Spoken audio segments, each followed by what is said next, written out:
Hello friends, ఈరోజు ఇంకో కొత్త రెసిపీతో వచ్చాను. మీ ఇంట్లో చిన్నపిల్లలు ఉంటే, సాలిడ్ స్టార్ట్ చేసిన వాళ్ళు ఉంటారు కదా, వాళ్ళు ఫుడ్ తినడానికి మారం చేస్తే ఈ రెసిపీ ట్రై చేయండి. చాలా బాగా ఇష్టపడతారు తినేవాళ్ళు ఉంటే. అదేంటంటే, మేము సాలిడ్ స్టార్ట్ చేసినప్పుడు ఫ్రూట్స్ అట్లాగే మెల్లిగా వెజిటేబుల్స్ అవన్నీ స్టార్ట్ చేసాము. కొన్ని రోజులు బాగానే తిన్నాడు, కాకపోతే ప్రజెంట్ మారం చేస్తున్నాడు. తనకి స్ట్రెంత్ సరిపోవాలి కాబట్టి మేము ఈ రెసిపీ ట్రై చేస్తున్నాము. ఇవి వచ్చేసి మటన్ బోన్స్ అండి. వీటితో సూప్ లాగా తయారు చేస్తే అది జెల్లీలా తయారవుతుంది చల్లబడ్డాక. అది మాత్రం చాలా ఇష్టంగా తింటున్నాడు. దీనివల్ల ఇండైజెషన్ ఏమీ లేదు, హెల్త్ చాలా బాగుంది, యాక్టివ్గా ఉన్నాడు. అలాగే బోన్స్కి కూడా మంచిగా స్ట్రెంత్ దొరుకుతుంది పిల్లలకి. ఇలా కుక్కర్లో మటన్ బోన్స్ అన్నీ వేసేసి వాటర్ వేసి 4-5 విజిల్స్ వచ్చేదాకా మంచిగా ఉడకనివ్వాలి.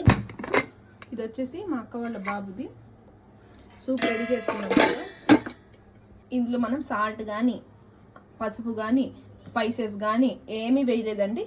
జస్ట్ మటన్ బోన్స్ వేసి సరిపడినన్ని వాటర్ వేసి 5-6 విజిల్స్ వచ్చేదాకా అట్లా ఉంచాము. డాక్టర్స్ ప్రెసెంట్ ఏం సజెస్ట్ చేస్తున్నారంటే, పిల్లలకి 2 ఇయర్స్ వరకు షుగర్, పటికి బెల్లం ఎటువంటి స్వీట్స్ పెట్టొద్దు. అలాగే 1 ఇయర్ వరకు సాల్ట్ కానీ ఉప్పు కానీ ఏం పెట్టొద్దు అని చెప్తున్నారు. ఏ రకమైన సాల్ట్ కానీ ఏది లేకుండా కూడా మా అక్క వాళ్ళ బాబు చాలా బాగా తింటాడు. వాళ్ళకి టేస్ట్ ఇంకా ఏం తెలియదు కదండి, సో మనం అంత త్వరగా అలవాటు చేయాల్సిన అవసరం లేదు. ఇప్పుడు దీన్ని స్ట్రెయినర్తో స్ట్రెయిన్ చేసుకుని ఆ వాటర్ మొత్తం పక్కకు తీసుకుందాం.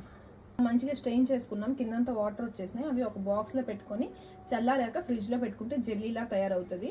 ఇక్కడ మూలికలు కనిపిస్తున్నాయి కదండి, అదంతా మనకేం వేస్ట్ అయిపోదు. అందులోంచి గుజ్జు తీసి అది కూడా తినిపిస్తే ఇష్టంగా తింటారు పిల్లలు. దీన్ని మనం ఫ్రిడ్జ్లో పెట్టుకొని 2-3 డేస్ వరకు తినొచ్చండి. పిల్లలు ఏమీ అవ్వదు. 2-3 డేస్ కంటిన్యూస్గా పెట్టినా ఏం అవ్వదు. కాకపోతే నైట్ 5 ఆ టైంకి పెట్టాలి, మరి 6-7 ఆ టైంకి పెట్టకూడదు, వాళ్ళకి అరగదు. డైలీ 2 టైమ్స్ పెట్టచ్చు, ఏమీ కాదు. దీన్ని నేను జెల్లీలా తయారైన తర్వాత మీకు మళ్ళీ చూపిస్తాను. ఇదిగోండి, మనం మటన్ బోన్స్తో సూప్ ప్రిపేర్ చేసుకున్నాం కదా, ఇది మనకి ఇట్లాగా ఫ్రిడ్జ్లో పెట్టేస్తే జెల్లీలాగా తయారవుతుంది. దీన్ని మనం పిల్లలకి 2-3 డేస్ వరకు పెట్టచ్చు. ఇట్లా డైరెక్ట్గా పెట్టినా పర్లేదు.